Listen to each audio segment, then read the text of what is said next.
Heralding a new focus for Mercedes' performance arm, the GT Coupe is officially a Mercedes AMG rather than a Mercedes-Benz. It replaces the Gullwing SLS AMG as the pinnacle sporting model available from the German brand. Now, one of the main requirements for a sports car, it has to look good. And honestly, take a look at this thing, it is stunning. Essentially a modern take on the iconic 300 SL Gullwing, from that gaping intake over the long bonnet and low turret to the slimline taillights. Now, under the bonnet is a newly developed 4-litre twin-turbo V8 engine that outputs 375 kilowatts and 650 newton meters.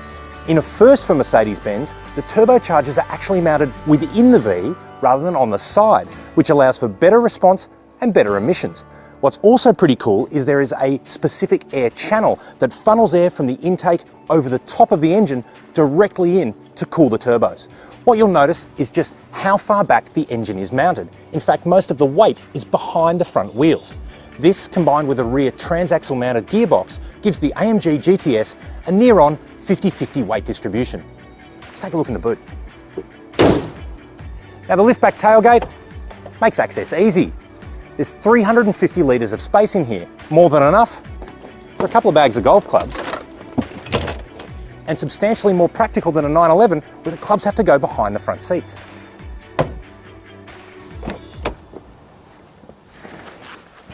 Now, there are only 2 seats in the AMG GT S, but it's pretty sumptuous in here. Lots of really nice leather and aluminium touches. Something pretty cool are these 8 buttons in V formation, a bit of a nod to what's under the bonnet. Now, the command system is common to all Mercedes-Benz, and while not the best in the business, it actually does a pretty good job. And yes, the screen can look a bit like a tacked-on iPad, but with that noise, who cares?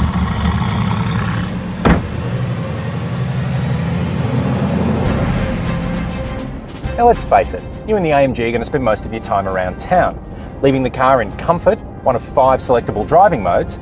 It's nice and compliant, you can feel bumps and speed humps and potholes, but it's actually not too bad, and you could certainly live with it every day. But if you want something a little bit more fun, whilst keeping all your comfort settings, there's an active exhaust that you can turn on for a slightly deeper snarl from the V8 exhaust. In a first for Mercedes-Benz, there's actually a manual override button should you want to change gears with the paddles without the car stepping in and moving it back to automatic. It's not really working for us here, so to get the most out of that, let's get out of town.